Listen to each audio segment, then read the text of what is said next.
আজ 14ই জানুয়ারি। আজকের দিনটি শ্রীরামকৃষ্ণ ভক্তানুরাগীদের কাছে একটি বিশেষ তাৎপর্যপূর্ণ দিন। কারণ আজকের দিনেই 1938 সালে 14ই জানুয়ারি এমনই এক মকর সংক্রান্তির দিনে বেলুড় মঠে ভগবান শ্রীরামকৃষ্ণ দেবের বিগ্রহের প্রতিষ্ঠা এবং তাঁর সার্বজনীন মন্দিরের শুভ দ্বার উদ্ঘাটন হয়েছিল। ঠাকুরের অন্যতম ত্যাগী পার্ষদ স্বামী বিজ্ঞানানন্দজি এই মন্দিরের শুভ উদ্বোধন করেছিলেন।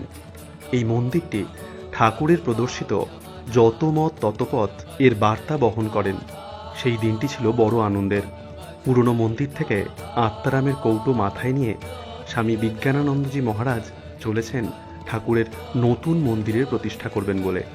ভাবের ঘোরে তিনি চলতেই পারছেন না। পাশে ছিলেন স্বামী শঙ্করানন্দজি মহারাজ। বিজ্ঞান মহারাজ তার হাতে সেই আত্মারামের কৌটো তুলে দিয়ে তার কাঁধে ভর দিয়ে লাল কার্পেটের ওপর দিয়ে চলতে লাগলেন। ঠাকুরের নতুন মন্দিরে আত্মারামের কৌটো প্রতিষ্ঠা করার পর পূজা পুষ্পাঞ্জলি সম্পন্ন হওয়ার পর বিজ্ঞান মহারাজকে ভরত মহারাজ জিজ্ঞাসা করেন, এই যে স্বামীজি আপনাকে ঠাকুরের মন্দির প্রতিষ্ঠা করার দায়িত্ব দিয়েছিলেন, তা উনি কি জানতে পারলেন?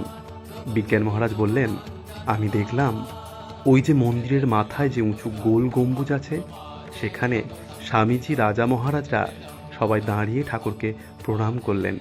জয় ঠাকুর।